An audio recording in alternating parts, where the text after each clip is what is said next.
the onus rests with Hamas, or Hamas as he calls it. What's your take on this?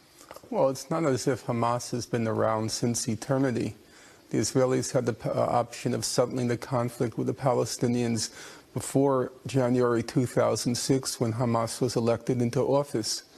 If Hamas is the obstacle, then why weren't they able to settle the conflict before Hamas was elected into office? Because they refused the terms of the international community.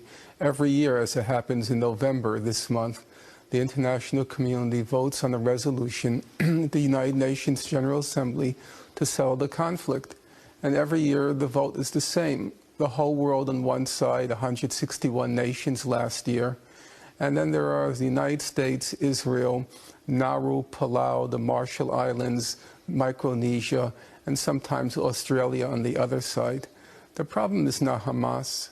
Hamas has repeatedly said it is willing to settle the conflict in the June 67 border. But still, they refuse to recognize the state of Israel. Well, they refuse to recognize what they call the legitimacy of the state of Israel. But under international law, they're not obliged to recognize the legitimacy of the state of Israel.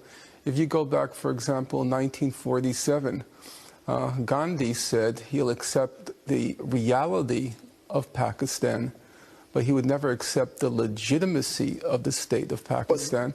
And Hamas is not expected to be held to a higher level of diplomacy than Gandhi.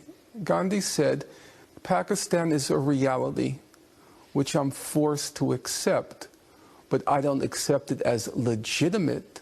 And that's the same position of Hamas. They said, we'll settle the conflict in the June 67 border. But Finkelstein, this is what makes Jerusalem unwary of Hamas, because they keep saying, how can we have a neighbor which doesn't recognize our legitimacy? Yeah, but you see, the problem is, listen to your own language. You're just spouting Israeli propaganda. Why are you saying Jerusalem? East Jerusalem is occupied Palestinian territory under international law. That was the ruling of the International Court of Justice in July 2004.